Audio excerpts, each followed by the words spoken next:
Sudah Bu, sudah. Di mana? Yang diagram fase pada cair gas itu bukan Bu? Iya, itu dipelajari waktu di mana? Di teknik pemisahan kalau nggak salah Bu, sama Bu Vivi waktu itu. Oh ya, oke. Baik, pendahuluannya saja. Jadi secara mikrostruktur, fasa atau phase gitu ya adalah suatu daerah atau region yang berbeda struktur atau komposisinya dari daerah yang lain. Jadi kalau fasa itu kan ada 3, ada padat, ada cair, ada gas. Nah, dari struktur, dari mikrostrukturnya atau pembentuk atomnya, kalau padat itu mereka tertata dengan rapi seperti ini. Jadi kalau solid itu memang attractive force atau gaya tarik-menariknya itu sangat besar. Nah, sedangkan untuk liquid, ini juga masih tertata, masih teratur, hanya saja attractive force-nya atau gaya ikat antar atomnya itu lebih lemah atau lebih kecil daripada solid. Sedangkan gas, dia cukup random, bisa dikatakan attractive force atau gaya antar atomnya itu tidak ada atau cukup lemah. Kalaupun ada, itu biasanya antar atomnya itu terjadi collision atau suatu tumbukan gitu karena dia bergeraknya secara random. Nah, fasa solid sendiri dia tadi yang saya katakan attractive force-nya cukup besar, cukup tinggi sehingga pada fasa solid itu memiliki bentuk yang fix atau bentuknya itu rigid gitu ya, udah jelas.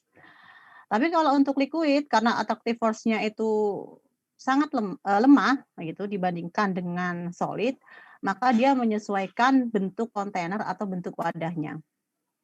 Nah, sedangkan pada fasa gas gitu, karena attractive force-nya antar atom itu sangat lemah atau bahkan tidak ada, maka dia random gitu. Dia tidak akan mengikuti bentuk dari kontainer kalau memang dia sistemnya sistem terbuka. Sehingga dia di fasa ini itu bentuknya sangat random gitu ya, sangat acak. Nah, transisi fasa atau perubahan fasa tanpa mengalami perubahan. Transisi fasa itu dikatakan juga perubahan fasa tanpa mengalami perubahan kandungan unsur kimia. Jadi kalau misalnya atom karbon gitu ya, ya dia tetap komposisinya tetap, hanya saja nanti fasanya atau bentuknya yang berubah-ubah. Contohnya begini, perubahan fasa atau transisi fasa padatan menjadi cair melalui melting atau pelelehan. Dan perubahan fasa cairan menjadi uap melalui penguapan atau evaporation. Jadi dari solid ini misalnya air gitu ya, dari es kan fasanya solid, kemudian dia menjadi liquid, fasanya cair, kemudian ketika suhunya dinaikkan lagi dia menjadi fasa gas gitu. Nah, semakin ke kanan, ini temperaturnya semakin tinggi, ya semakin ke kanan temperaturnya semakin tinggi, dan ini berimpact pada molecular motion atau pergerakan molekulnya. Jadi hubungannya ada dengan attractive force-nya tadi, kalau semakin temperaturnya tinggi maka pergerakan molekulnya juga semakin besar. Sedangkan kebalikan dari molecular motion tadi, yang ke kiri itu molecular interaction-nya semakin tinggi.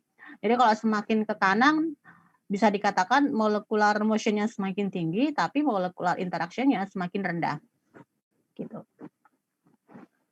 Nah, contoh transisi fasa atau perubahan fasa. Transisi fasa bisa saja terjadi pada satu fasa. Jadi perubahan fasa solid menjadi fasa solid gitu ya.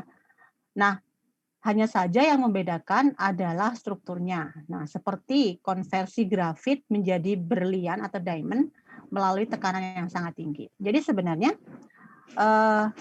antara grafit dan diamond itu sebenarnya sama-sama tersusun atas atom C. Hanya saja di sini atom C-nya itu berbeda struktur. Kalau struktur dari grafit itu seperti ini, dari grafen itu seperti ini ya. Sedangkan kalau berlian sama-sama atom C, tapi struktur kristalnya seperti ini. Nah, untuk transisi fasa atau perubahan fasa, di mana misalnya dari fasa solid gitu ya ke fasa solid, hanya saja terjadi perbedaan komposisi tapi jenis unsurnya sama, jenis unsurnya sama ya, itu disebut dengan allotropes. Ya, allotropes. Jadi kalau allotropes dari karbon itu bentuknya sangat beragam. Jadi karbon saja itu bisa membentuk diamond, bisa membentuk fullerene, C-nya itu 60, bisa juga fullerene C-nya 540, bisa juga membentuk karbon anion, SWNT, MWNT, dan grafen atau grafit tadi. Nah, yang membedakan hanya komposisi C-nya, itu ternyata bisa berpengaruh terhadap bentuknya dan aplikasi serta sifat-sifatnya. Nah, misalnya nih, kalau untuk diamond kan untuk perhiasannya kebanyakan. Kemudian kalau fullerene itu biasanya untuk obat, kosmetik gitu, dan material superkonduktor. Sedangkan karbon anion itu digunakan untuk energi storage, jadi dia menyimpan cadangan hidrogen. Kalau SWNT atau single wall nanotube, MWNT multi wall nanotube itu biasanya digunakan untuk katalis. Jadi kalau single wall itu hanya satu lapis, jadi kayak kelongsong gitu, sehingga dia itu lebih mudah crack atau lebih mudah patah gitu ya. Sedangkan kalau multi wall itu lapisannya itu ada berlapis-lapis gitu, multi wall. Nah ini biasanya kinerja untuk mengkatalisis itu juga semakin tinggi. Nah kalau kemudian grafen bisa digunakan untuk komponen pesawat atau elektronik begitu. Nah, selain allotrope itu banyak ya. Jadi kemungkinan setiap unsur bisa saja dia punya allotrope atau enggak gitu. Jadi misalnya karbon kebetulan dia punya. Kemudian sulfur ternyata dia juga punya. Jadi sulfur kalau dia dalam bentuk molekulnya itu bisa ada SS8 atau biasanya disebut dengan crown. Kemudian dia juga bisa bentuknya itu kayak kristal ortorhombik ini. Nah, bentuknya seperti ini kalau dilihat di mikroskop ya. Bisa juga bentuknya monoklinik. Nah, bentuknya monoklinik kayak serabut gitu. Nah, perbedaan kristal saja itu bisa mempengaruhi perbedaan sifat.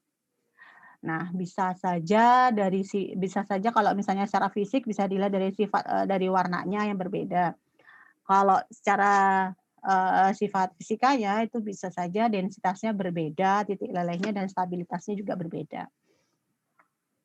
Nah, bedakan antara allotrope dengan isotop. Kalau isotop itu kan dia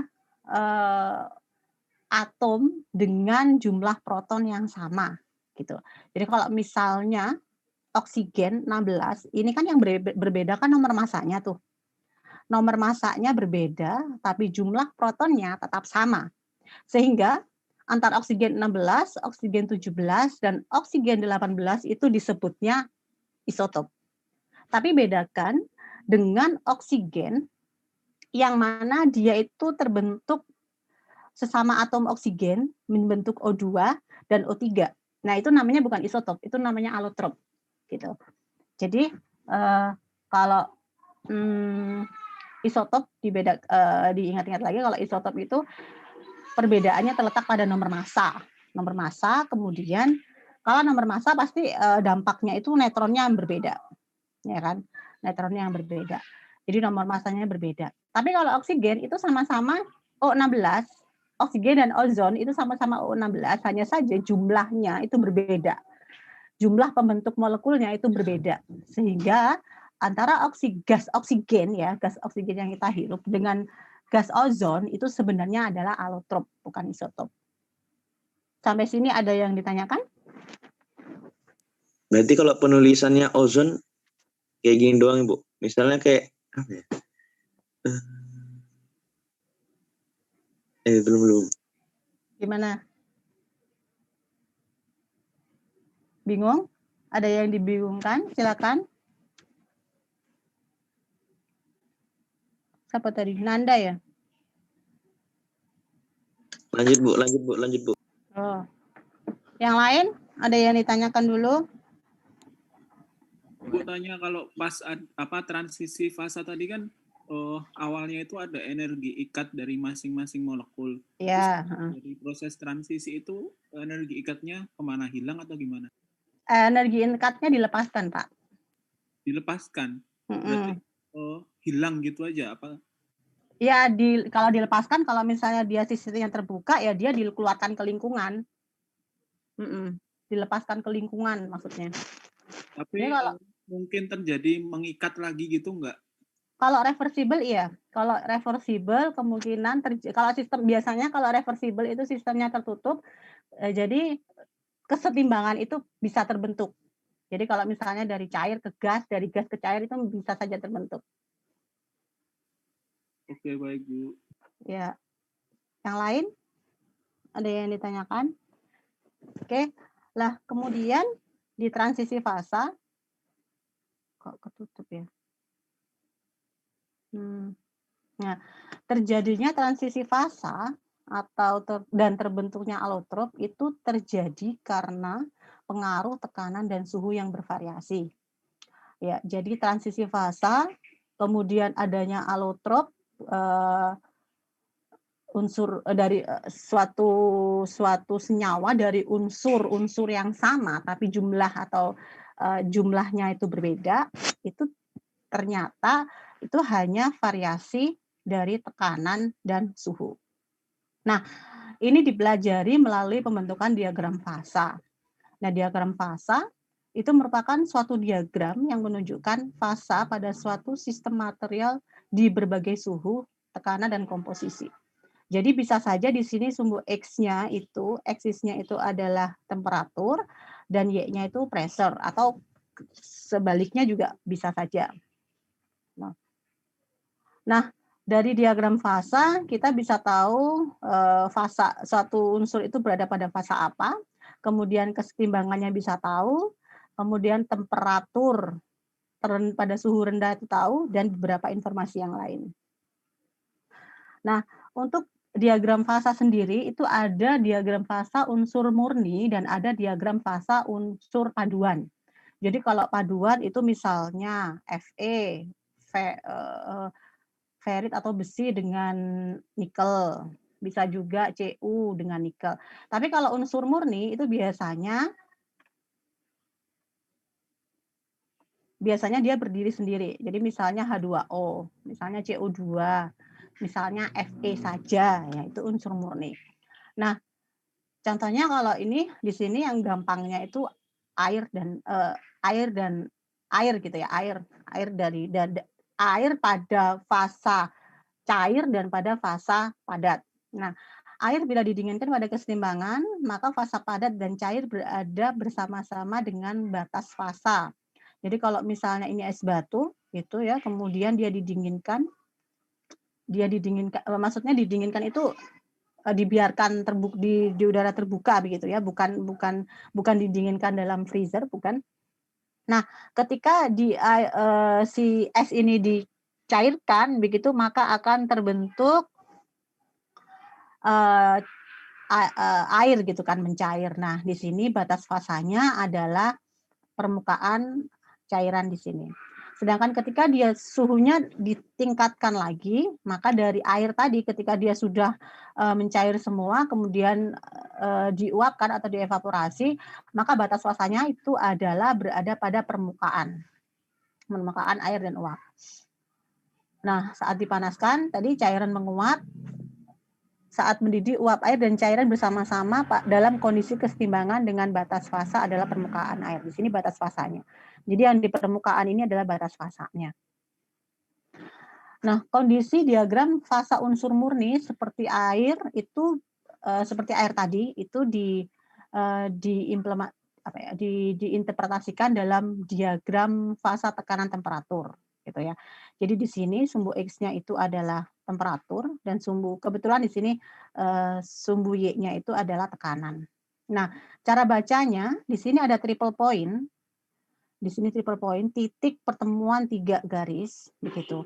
Nah, water vapor itu kondisi ketika air berada pada fasa uap. Sedangkan water saja itu kondisi ketika air berada pada fasa liquid. Dan ice itu ketika air berada pada fasa solid. Jadi sebenarnya satu diagram ini sebenarnya H2O, hanya saja fasanya yang berbeda-beda begitu ya.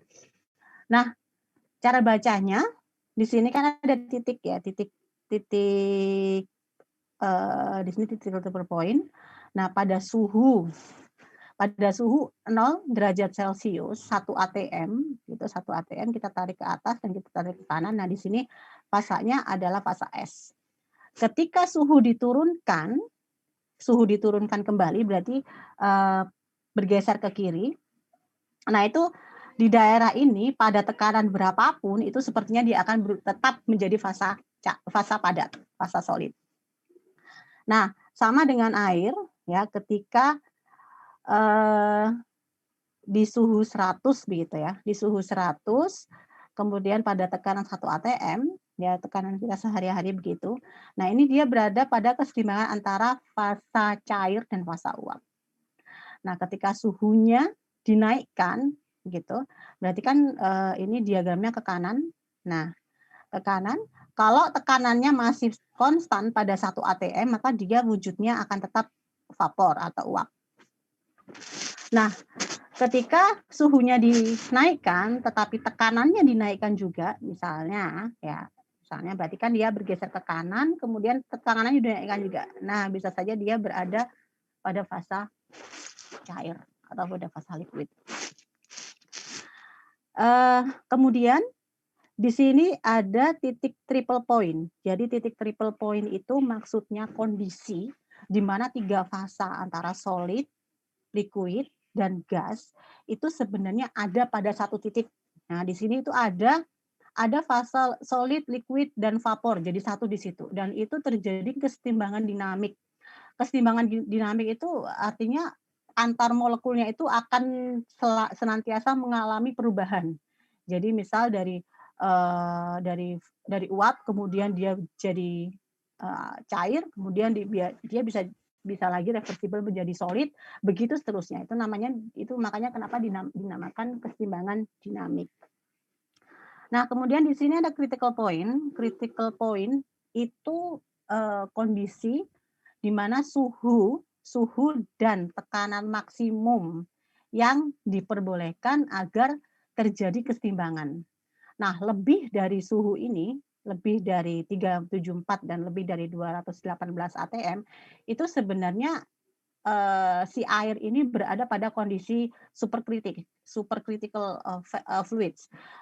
Maksudnya supercritical fluids itu kondisi di mana dia sebenarnya adalah gas ya, tapi ketika gas itu dia diletakkan di wadah atau kontainer yang sama, maka dia semacam dimampatkan gitu.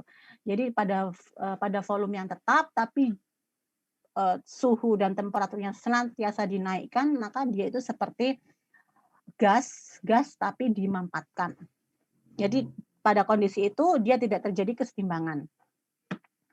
Nah, ada yang ditanyakan sampai sini?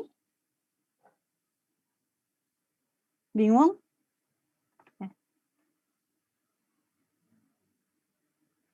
Bu, yang critical point tadi berarti yang kondisi gas yang dimampatkan pada kondisi suhunya tinggi sama tekanannya udah tinggi gitu ya, Bu? Jadi critical point ini kalau ditarik garis itu dia bisa terjadi kesetimbangan itu maksimum di titik 374 untuk suhu dan maksimum 218 di titik tekanan.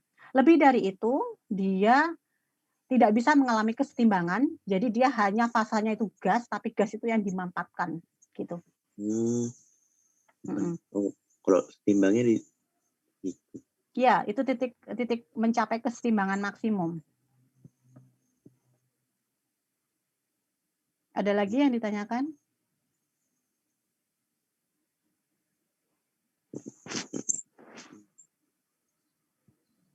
Oke. Nah, ini tadi pada diagram tersebut terdapat garis yang membatasi 2 fasa ya. Ini garisnya maksudnya. Ini garisnya. Jika zat berada pada garis pembatas antara 2 fase, maka zat berada pada kondisi equilibrium atau kesetimbangan. Jadi terjadi kesetimbangan. Nah, kesetimbangan fasa suatu zat harus memenuhi syarat. Zat memiliki fasa lebih dari satu, kemudian terjadi perpindahan atau reversibel, dan kemudian seluruh zat memiliki tekanan dan temperatur yang sama. Jadi ini tetap yang air tadi ya, di sini fase solid.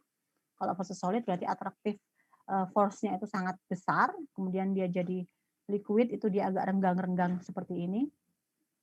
Nah, di fase gas itu dia cukup random gitu. Nah, ketika di keadaan ini SCF ya, tadi yang saya katakan critical point-nya di sini, kemudian supercritical fluid atau SCF itu dia gas, fasenya gas, dia karena dia sudah melebihi kritis, dia tidak bisa mengalami kesetimbangan, sehingga dia fasenya tetap gas, tapi dia dimampatkan. Jadi dia itu dibuat sangat padat gitu, tapi gas ya, tapi gas. Jadi ini antar molekulnya karena dia dimampatkan, jadi antar molekulnya sangat maksudnya lebih dekat dibandingkan dengan fase gas. Nah, tadi sudah disinggung bahwasannya batas fasa menunjukkan nilai suhu. Ya, kemudian ini sudah saya jelaskan tadi. Lalu ini juga sudah. Nah, pada diagram terdapat titik penting yaitu titik triple point dan titik kritis. Ya, titik kritis tadi untuk maksimalnya. Di triple point di mana fase padat, cair dan gas hadir bersamaan dalam kesetimbangan yang dinamik. Sedangkan titik kritis adalah suhu dan tekanan tertinggi ya, benar ya, suhu dan tekanan tertinggi di mana satu zat masih dapat mempertahankan kesetimbangan. Lebih dari itu, di atas titik itu materi akan berwujud menjadi sesuatu yang bukan gas dan bukan cair karena dia tidak reversible, sehingga secara termodinamik materi tersebut adalah gas yang dimampatkan. Nah, karena terdiri hanya satu fasa karena dia tidak bisa lagi setimbang atau berubah fasa menjadi fasa cair, maka gas yang dimampatkan itu disebut dengan fluida superkritik atau supercritical fluids atau SCF. Nah, beda lagi bentuknya kalau untuk tadi kan diagram fasa untuk air gitu ya. Kalau diagram fasa untuk karbon dioksida itu berbeda lagi. Tadi apa tiap unsur Bu mau nanya. Iya, unsur ada apa? Ada diagram fasenya sendiri-sendiri apa, Bu? Iya, Nggak ada yang universal gitu, nggak ada ya? Nggak ada, belum ada kalau kayak gitu. Jadi setiap unsur murni itu memang memiliki ciri khas diagram fasa yang sendiri-sendiri. Karena kan sifatnya juga beda-beda, jadi ya berbeda juga. Nah, kalau kayak gini kan berarti bacanya standar ya. Ini di sini sumbu X-nya temperatur suhu, kemudian sumbu Y-nya itu tekanan. Jadi kalau semakin ke kanan suhunya gitu, pada temperatur misalnya pada temperatur di sini. Misalnya pada temperatur di sini gitu. Misalnya temperaturnya di berapa ya ini ya? 5. Misalnya temperaturnya 60 gitu, 60 atm. Maka pada suhu 31 gas CO2 itu sifatnya gas gitu. Sifatnya gas. Nah, ketika suhunya diturunkan, misalnya suhunya diturunkan di area 15 gitu ya, misalnya di 15 derajat Celcius, berarti di sini pada tekanan tertentu dia akan berubah dari liquid, dia akan berubah menjadi liquid. Nah, di sini titiknya. Perubahan itu terjadi di sini titiknya. Nah, di sini rentang ini itu pada suhu 15 gitu, berarti CO2 itu fasanya liquid. Gitu aja bacanya. Nah, untuk CO2 yang solid itu ternyata butuh suhu minus ya, suhu yang sangat rendah, begitu. Pada suhu yang sangat rendah, misalnya di minus 56,4, ya, di minus 56,4, insya Allah pada tekanan berapapun dia bentuknya solid gitu ya, karena saya juga itu. Jadi kecuali kalau tekanannya sangat diturunkan di bawah 5, di bawah 5,11 atm. Nah, itu ada region tertentu, sedikit region di sini yang ternyata CO2-nya itu fasanya gas. Tapi untuk berapapun tekanannya, untuk tekanan yang tinggi dia cenderung membentuk solid. Gitu. Nah, kalau untuk diagram fasa iron atau Fe itu beda lagi ya, karena di sini itu Fe itu dia punya alotrop. Jadi Fe itu dia punya alotrop. Alotropnya itu bisa berbentuk alfa. Kalau penamaannya ya, alotropnya tadi bisa berbentuk alfa, bisa berbentuk gamma, dan bisa berbentuk delta. Begitu. Tadi kan kalau oksigen kan ada O2 dan ada O3. Nah, kalau Fe itu alotropnya ada alfa Fe, ada gamma Fe, dan ada delta Fe. Kalau di sini dibalik ya, jadi kalau di sini temperaturnya yang di Y, kalau kemudian X-nya itu pressure atau tekanan. Nah, titik triple-nya titiknya di sini, garisnya di sini. Garisnya di sini ya. Ini cara membacanya. Jadi kalau pada suhu yang sangat tinggi, kemudian tekanannya sekian, begitu, maka dia Fe-nya ini cenderung membentuk uap. Kemudian untuk pressure antara 1 atm ke atas, begitu, pada suhu yang sangat tinggi dia bisa membentuk cair. Batasnya yang sini. Batasnya sini ya. Cairnya di sini. Jadi di sini adalah fase gas, kemudian di sini fase cair. Nah, kemudian di fase padatnya itu ternyata dia bisa diganti-ganti. Di fase padatnya itu di sini. Sini, fase padatnya itu di sini, range-nya. Ya. Di fase padat itu ternyata daerahnya masih bisa dibagi menjadi beberapa region atau daerah. Pada tekanan, misalnya pada gini, misalnya pada suhu 1500 gitu ya, dengan tekanan yang berbeda-beda, nah itu ternyata Fe cenderung membentuk delta Fe. Di sini daerah ini membentuk delta Fe. Kemudian pada tekanan berapapun ya, pada suhu di bawah 1500, pada suhu di bawah 1500 dan di atas 1000, ternyata di region ini Fe dia punya allotrop berupa gamma Fe. Nah, sedangkan pada pada tekanan berapapun, pada suhu di bawah 1000 dan di atas 0 derajat Celcius, ternyata Fe-nya itu berbentuk alpha Fe. Ini allotrop ya. Nah, perbedaannya apa? Jadi kalau ini batasnya tadi fase iron-nya. Jadi kalau delta Fe itu biasa disebut dengan ferrit. Kemudian kalau gamma Fe biasa, ini nama semacam nama uniknya gitu ya. Kalau gamma Fe itu bisa disebut dengan austenit. Kemudian kalau alpha itu sama sebenarnya, sama dengan delta ferrit, hanya saja karena dia terhalang oleh, pada diagram fasa tadi kan dia terhalang oleh ini, jadi dia tetap dinamakan yang berbeda. Nah, pada austenit itu ada perbedaannya itu terletak pada kristalnya. Jadi kalau austenit itu dia FCC atau phase centered cubic. Sedangkan kalau ferrit alpha Fe dan delta Fe itu BCC atau body centered cubic. Perbedaannya itu terletak pada kristal. Jadi perbedaan dari FCC dan BCC itu letak kristal pada ruang antar molekulnya.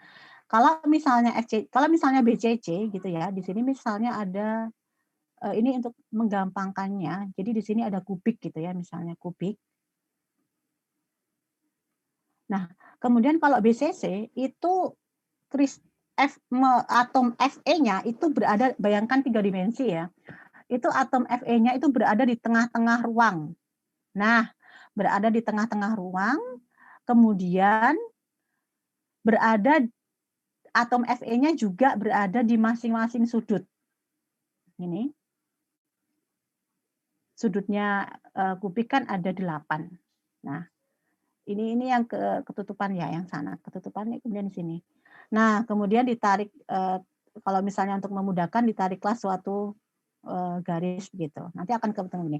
Nah, maksud dari BCC atau body center kubik itu FE-nya berada di tengah-tengah ruang seperti ini. Ya, bisa membayangkan nggak? Sedangkan bedanya kalau dengan FCC atau face cubic centered ya, jadi bedanya di sini. Di sini misalnya ada kubik juga. Ya, kalau FCC itu atom Fe-nya itu berada pada sisi-sisi kubik. Jadi kalau tadi yang BCC itu kan berada pada sudutnya, kalau yang FCC itu berada pada sisinya. Jadi di sini sisinya di sini, kemudian sisi di sini, sisi di sini. Kalau sisi kubik ada berapa? Tuh 2, 3, 4, 5, 6. Nah, di sini. Atas, kemudian di sini dan di sini. Bisa dibayangkan nggak? Atau bingung? Bisa Bu, bisa. Bisa. Bu, bisa. Oke. Jadi kalau FCC itu di tengah-tengahnya nggak ada, di tengah-tengahnya itu kosong. Kemudian bedanya kalau di FCC dengan BCC sudutnya itu sama ya, di sudutnya sama, di setiap sudutnya itu tetap ada atom Fe-nya, kemudian dia ditarik garis begini, begini, begini, nah begitulah ya. Kalau di BCC, tapi di tengah-tengahnya dari FCC itu kosong, ruang di kristal di tengah-tengah itu nggak ada atomnya, jadi nggak ada atom yang besar sekali di sini nggak ada. Kalau di BCC itu ada. Nah, di BCC itu ada tengah-tengahnya body centered cubic. Nah, itu yang membedakan antara delta Fe, kemudian gamma Fe dan alpha Fe. Itu namanya. Jadi itu bisa disebut dengan allotropes juga. Jadi allotropes yang hanya karena dia perbedaan struktur meskipun sama-sama terbentuk dari Fe, hanya saja letak atom dalam kisi-kisi kristalnya itu berbeda, maka dia akan memiliki sifat yang berbeda juga. Oke.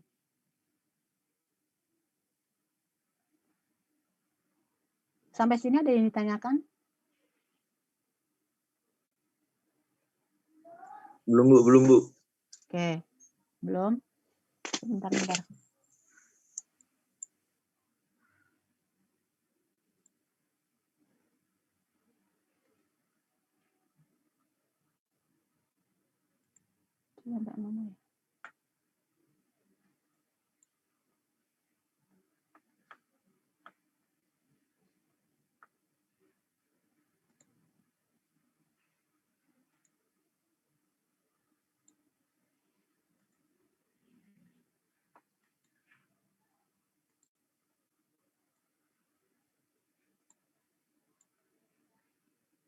Nah, jadi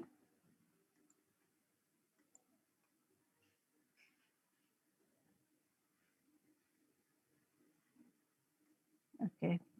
Jadi tadi perbedaannya begitu ya. Jadi dia pada diagram fasa sendiri itu bisa saja dia menunjukkan dengan jelas di mana sih letak Fe yang sifatnya yang fasanya fasa uap, kemudian fasanya fasa cair dan fasanya fasa solid. Tapi ternyata di sini di fasa solid pun itu dia sudah terbagi-bagi sendiri menjadi allotrope-allotropes-nya. Oke. Nah, kemudian kalau untuk hukum fasa pada energi Gibbs itu persamaannya seperti ini, cukup mudah. Jadi P-nya itu jumlah fasa yang ada dalam sistem terpilih, F-nya itu derajat kebebasan, jadi mana saja yang bisa diubah, C-nya itu komponen, dan 2-nya itu variabel letak. Ini misalnya gini, pada diagram fasa tadi, fasa air murni, itu pada titik triple, misalnya tadi kan seperti ini ya. Nah, pada titik triple, itu berapa sih derajat kebebasannya yang ditanyakan biasanya begitu. Berapa sih derajat kebebasannya? Nah, itu menggunakan persamaan seperti ini. Pada titik triple ini ada berapa fasa? Misalnya karena di titik triple itu kan tadi saya katakan ada keseimbangan dinamis antara fase solid salah.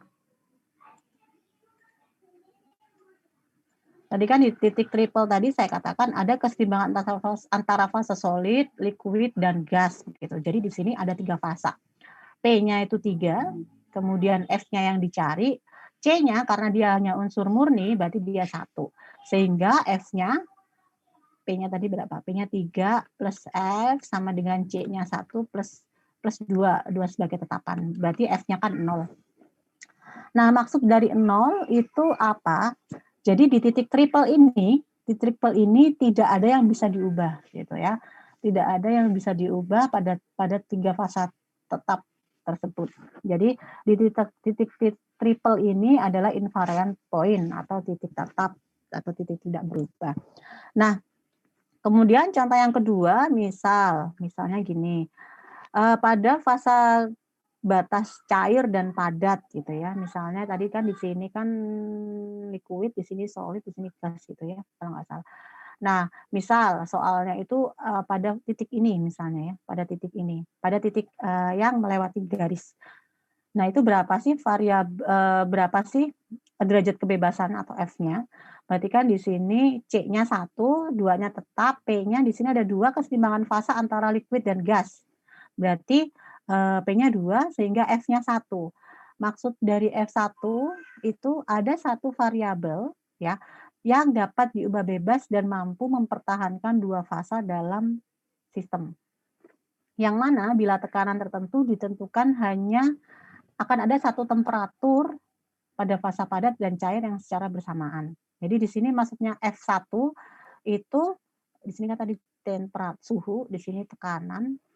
Maka pada tekanan yang tetap begitu, pada tekanan yang tetap suhu agak dinaikkan sedikit, agak diturunkan sedikit itu masih dalam range kesetimbangan gitu.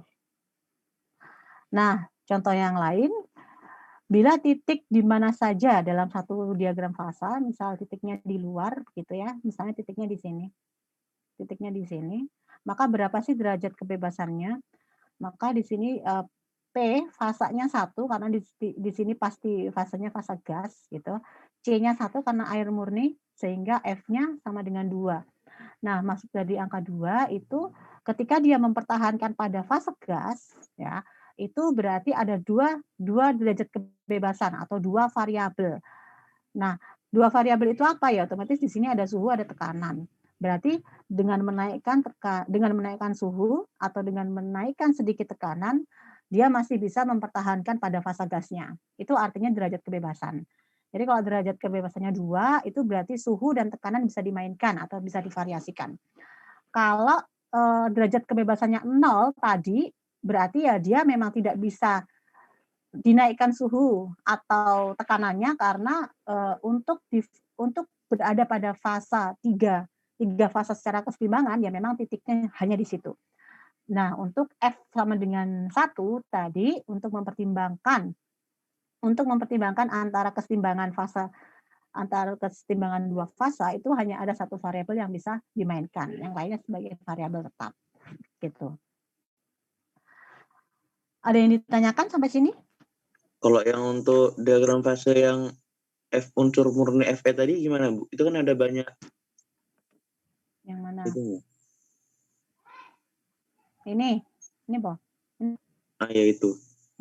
Maksudnya gimana yang ditanyakan? Itu kan ada 3 titik poinnya, Bu. Nah, di sini ada 3 titik poin. Nah, itu dia fasenya tetap solid air gas juga ya? Solid. Iya, kalau untuk derajat kebebasannya tetap hukumnya seperti itu. Jadi kalau misalnya saya mau pakai yang titik triple point di sini gitu ya. Di sini. Di sini. Jadi kalau di sini kan triple pointnya pada fase uap, ada fase cair dan di sini juga fase solid gitu ya. Solid. Ya sama di sini triple point-nya pasti kebebasannya 0. Jadi untuk mempertahankan keseimbangan dinamik 3 variase di sini 3 fasa maksud saya, ya tetap di sini variabel kebebasan derajat kebebasannya tetap 0. Kalau misalnya Kalau misalnya katakanlah di sini gitu ya, saya misalnya di sini, titiknya di sini, misalnya pada tekanan lebih dari 1 atm, kemudian pada suhu di bawah 1000 gitu ya, berapa derajat kebebasan? Ya berarti sama. Tadi ngitungnya yang P ditambah F sama dengan C plus 2 gitu kan tadi. Nah, fasanya tetap 1 karena di sini kan solid ya. Di sini tetap 1 derajat kebebasannya yang ditanyakan. C-nya itu komponennya berupa unsur murni 1 berarti plus 2. Berarti F-nya kan 2. Nah, artinya F-nya 2, fase solid tadi, fase solid dari Fe ini bisa dipertahankan melalui 2 variabel. Baik itu bisa tekanan diturunkan atau dinaikkan, 1 tekanan gitu kan. Yang kedua adalah suhu. Jadi mau tekanan dinaikkan atau diturunkan, itu dia masih bisa mempertahankan dirinya pada fase solid. Gitu maksudnya. Sama. Oke, Bu. Ada lagi yang lain?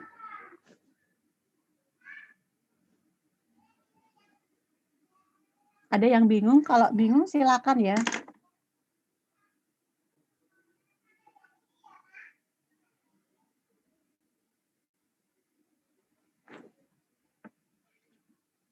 Nah, untuk kemudian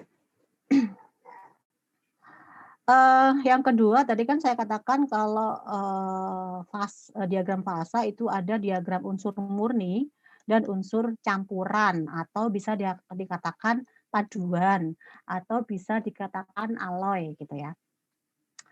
Ya bisa dikatakan ya alloys gitu. Contoh tembaga murni sistem 1 komponen. Jadi kalau Cu saja itu 1 komponen itu dikatakan murni. Tapi kalau Cu ditambah dengan nikel, nah itu sudah dinamakan paduan atau campuran. Nah, kenapa sih kok harus dicampur begitu kan? Jadi karena latar belakangnya itu sumber daya mineralnya cukup melimpah. Ya misal dari sektor besi gitu ya. Dari sektor besi itu dia cukup berpotensi, misalnya 2 miliar per ton, 2 miliar ton gitu kan. Nah, namun kalau besi saja itu ternyata penggunaannya masih terbatas, biasanya untuk bahan bangunan atau apa gitu kan, karena sifatnya tidak magnetis gitu. Nah, ketika kita akan meningkatkan karakteristik atau sifat dari suatu unsur itu biasanya di blend atau dicampur gitu ya, di blend. Nah, di blend atau dicampur atau dibentuk alloy itu dengan unsur lain dan biasanya disebut dengan isomorfos ya. Nah, misalnya begini.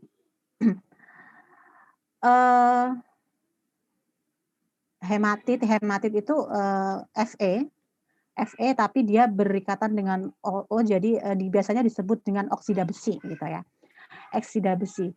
Nah, di sumbu X itu adalah Ti substitusi. Jadi kalau Ti substitusi itu di sini adalah komposisi Ti atau titanium. Maksudnya semakin ke kanan ya, semakin ke kanan sumbu X itu artinya komponen Ti atau unsur Ti yang dicampurkan ke dalam Fe oksida tadi itu semakin banyak gitu. Nah, kalau di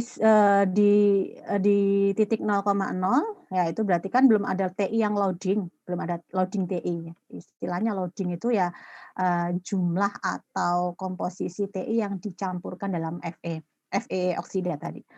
Nah, ketika dia ditambahkan dengan diloadingkan dengan TI, itu ternyata akan menimbulkan diagram seperti ini. Nah, hematit ini dia perlu di blending atau perlu dicampur dengan Ti untuk membentuk material magnetik gitu ya, membentuk pseudobrokit.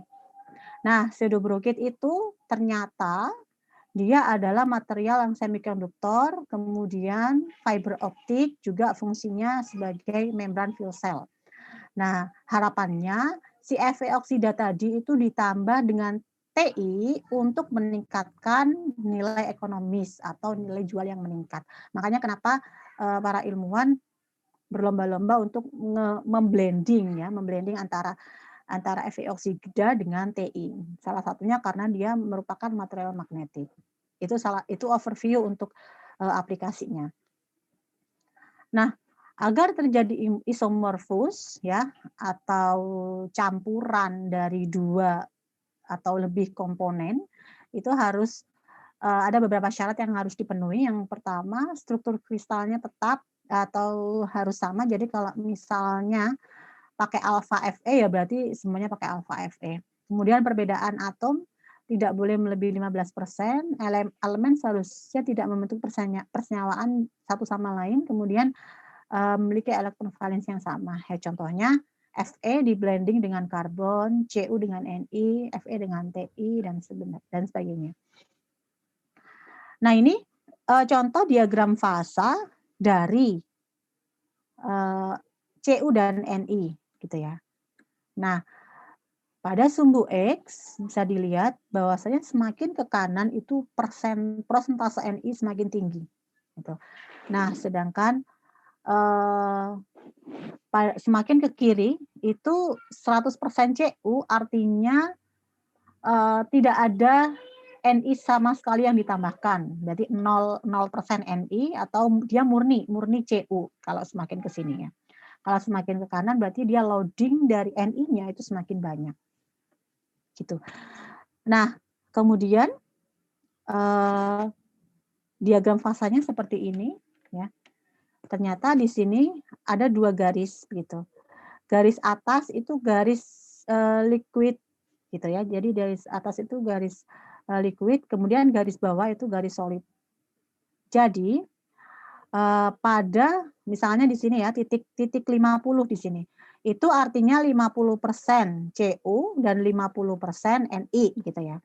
Nah, pada paduan 50% Cu dan 50% Ni pada suhu, misalnya pada suhu 1100 begitu. Pada suhu 1100 gitu ya. Ternyata itu masih fasanya berupa fasa padat. Tapi ketika suhunya dinaikkan ya, nah itu dia berada pada fasa cair. Ya, cara bacanya begitu saja. Nah, misal di sini di titik ini 80, itu artinya 80% Ni dan 20% Cu gitu ya. Nah, ini pada suhu kurang dari 1400 katakanlah, itu kedua fasa ini kedua campuran antara Ni dan Cu tadi dia masih berada pada fase solid. Itu yang garis kosong tuh apa Bu? Mana?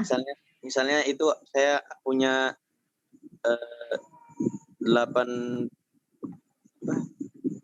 di suhu 1000 ini Bu. Misalnya di suhu 1300 tapi suhu berapa sih? Yang di tengah-tengah L+A ini kayak ini. Jadi kalau di region ini itu ada kesetimbangan antara fase solid dan fase liquid. Jadi di region ini itu ada fase cair dan fase padatnya. Jadi pasta Bu bentuknya. Kayak itu. Semacam itu. Ada lagi? Yang lain ada yang ditanyakan? Bu, itu cara baca yang di sumbu X itu gimana Bu? Itu misalnya 30% Cu atau gimana? Nah, kalau semakin ini, kan kita ada keterangannya nih. Kalau semakin ke kanan itu 100% Ni. Ya, berarti kalau misalnya di titiknya di sini ya, misalnya ya, berarti loading Ni-nya atau campuran Ni-nya itu hanya 30%, sisanya 70%-nya itu Cu. Karena semakin ke kiri itu Cu-nya semakin banyak. Jadi kalau misalnya di titik 0 sini aja ya. Di titik 0 itu berarti Ni-nya 0%, Cu-nya 100% gitu. Di titik 10 10%-nya Ni, 90%-nya Cu. Begitu seterusnya. Kalau misalnya di titik 90 ini, karena dia mendekati 100% Ni, berarti 90% Ni dan 10% Cu. Gitu. Bingung nggak?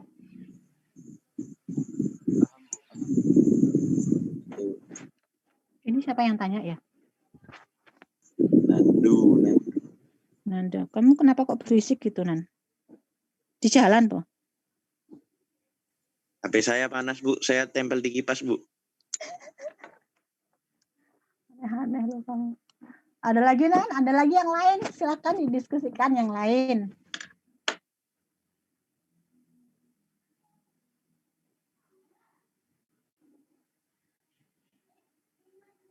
Ayo, nanya. Oke. Sudah ya? Lalu? Nah, tadi kemudian dari diagram fasa paduan atau alloy tadi ada yang namanya the level rules. Ya, the level rules ini digunakan untuk mengetahui presentasi berat dari fasa yang ada dalam dua daerah yang ada dalam daerah dua fasa. Jadi seperti yang ditanyakan Nanda tadi, kan di sini ada region kosong nih. Nah, ini artinya daerah di mana ada fasa cair dan fasa padat. Nah, untuk mengetahui berapa prosentase padat dan berapa prosentase liquidnya, itu ada aturan namanya aturan Drefel rules. Misal ditanyakan berapa fraksi dari fasa pada suhu T di sini dan fraksi B, jadi fraksi B fraksinya. Nah, ini penurunan rumusnya seperti ini. Jadi yang perlu diingat yang ini aja sih. Jadi di sini ada fase cair itu kalau namanya fraksi kan selalu satu ya. Satu itu kan artinya 100% gitu. Jadi antara fraksi cair dan fraksi padat itu harus satu. Satu artinya 100%. Jadi fraksi L liquid ditambah dengan fraksi S atau solid itu harus selalu satu. Nah, langsung aja ke contohnya ya. Jadi misalnya gini, pada diagram fasa di suhu 1300 ya, kita katakanlah di sini, tarik garis ke kanan, seret gitu. Berapakah persen Cu dalam fasa cair dan padat pada temperatur 1300, di mana ada 47% Cu dan 53% Ni. Nah, yang diketahui ada suhu, kemudian ada berat atau persentase Cu dan persentase dari Ni, 47 dan 53. Nah, kalau untuk 53% dari Ni berarti itu kan di sini ya. Ini 53, berarti di daerah sekitar ini. Daerah sekitar ini kemudian ditarik garis ke atas, seret gitu, ditemukan dengan dari suhu, dari variabel suhu ketemunya di sini. Oke, ketemunya di sini. Nah, kemudian karena ini berada dalam region atau daerah yang mana dia bentuknya adalah campuran solid dan liquid, maka dia harus mengetahui berapa sih prosentase Ni di garis cair dan berapa sih prosentase Ni di garis solidnya. Jadi tadi sudah ketemu 53 kan sebagai berat awalnya 53. Kemudian berat Ni ini ya, berat Ni yang bersinggungan pada suhu 1300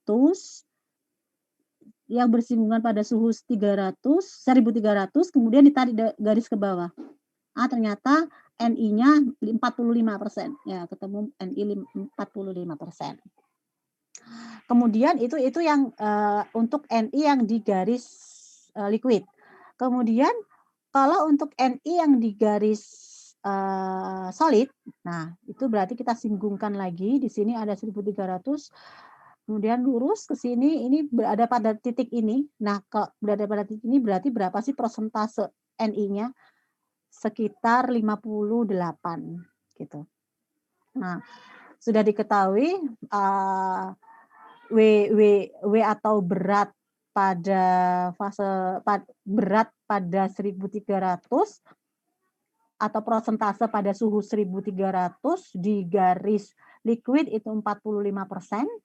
Dan persentase Ni di garis solid pada suhu 1300 itu 58%, maka tinggal mengurangkan saja. Jadi ini 58, WS min WO, WS-nya tadi 58.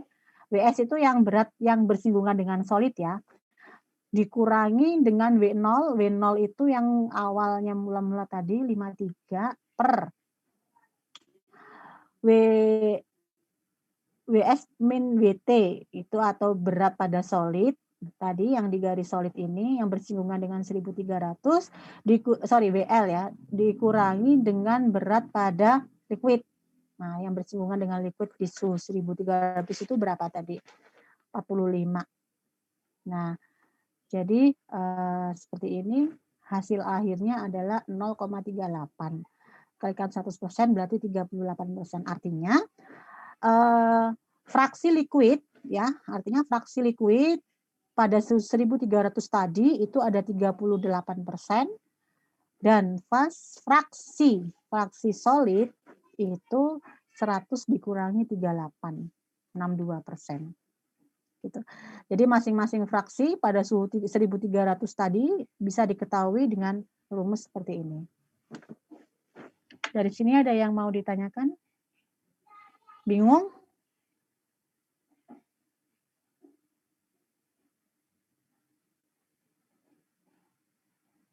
Belum, Bu, belum. Belum apa? Belum bingung. Ada yang lain mau ya barangkali yang lain mau didiskusikan, silahkan.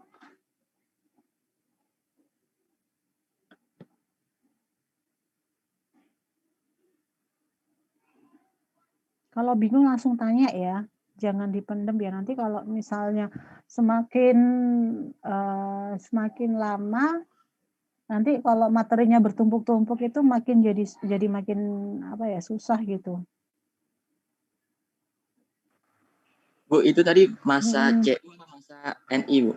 Yang dipakai masa NI. Jadi kalau masa misalnya ditanyakan masa CU, yang diketahui juga masa CU sama aja sebenarnya. Ini tadi masa NI.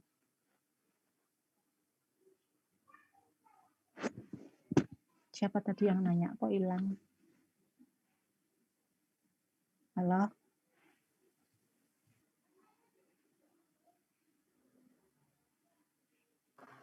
Jadi kalau misalnya kita cari masa CU-nya, itu nanti WS-nya berapa? 42 ya, Bu? Coba-coba. Kalau misalnya yang apa? Yang CU-nya berapa? Iya. Kalau misalnya 53%-nya CU maksudnya atau 47%-nya? Tetap 47, Bu. Ah, tetap 47. Tetap 47 CU berarti kalau 47 CU itu 100 dikurangi 47 berapa? 3963. Berarti kalau tetap 47 maksudnya 47 CU. Iya. Kan berarti titiknya sama kan, Bu, di itu juga? Sebenarnya sama aja, cuman di sini yang jadi patokan itu cuma satu logamnya. Kalau misalnya itu jadinya, Bu. Apa? Kan kalau misalnya pakai NI kan WS-nya itu 58. Coba tunggu. Kalau pakai NI ya, WS-nya kan yang di sini tadi ya. Yang anu, Bu, yang itu kan di WL ya, Iya, Bu? yang bawah yang ini. Ini kan? Ya, itu kan 58. Berarti kalau misalnya kita cari CU, WS-nya jadinya 42, Bu. Ya, Oh. Jadi kalau ya yang penting konsisten aja. Jadi kalau misalnya dari awal itu pakai NI ya udah pakai NI. Kalau yang dari awal dari pakai CU ya udah pakai CU gitu. Sama aja sebenarnya. Oke, Bu. Ya, yang lain ada yang ditanyakan? Yang sebelum-sebelumnya boleh ditanyakan kalau belum paham.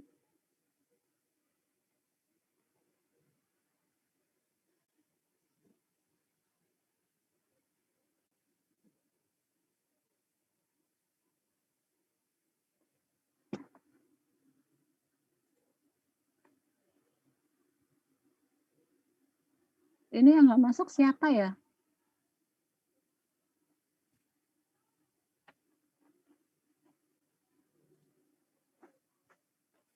Masuk semua, Bu. Oh, masuk semua, bukannya 28 sama saya. Hafiz lagi di rumah sakit. Oh, kenapa? Ini keluarganya ada yang ini sakit. Neneknya, Bu, kemarin katanya. Oh, ya. Oke. Ada lagi yang mau didiskusikan atau yang lain gitu? Mau tanya bebas boleh. Jadi di saya nanti 6 kali pertemuan ya. Ya. Jadi di saya nanti 6 kali pertemuan, kemudian kemudian 1 kali tugas take home aja. Tugas take home, kemudian kemudian 1 kali pertemuan dengan Pak Sigit, lalu UTS, setelah UTS dengan Pak Sigit terus gitu ya. Karena setelah UTS itu cuma 6 kali, 6 minggu. Cuma 6 minggu pertemuan. Jadi bapaknya minta 1 kali pertemuan yang jatah saya itu diambil. Jadi saya tetap 6 kali pertemuan dan 1 kalinya itu tugas take home gitu ya. Nggak apa-apa ya?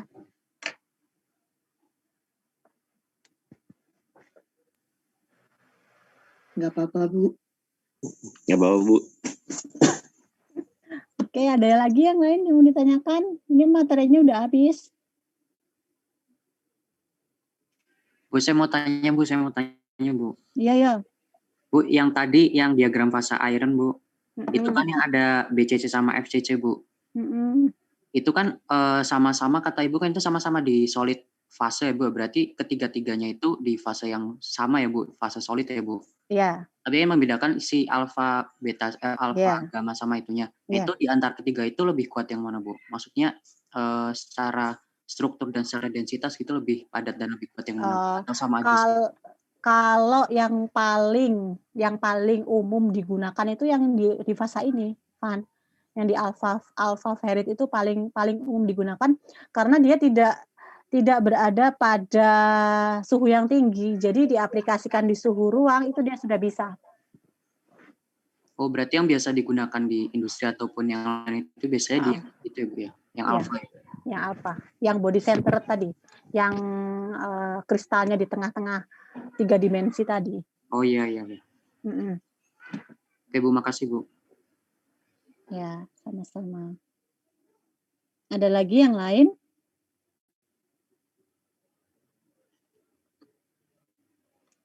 Kalau tidak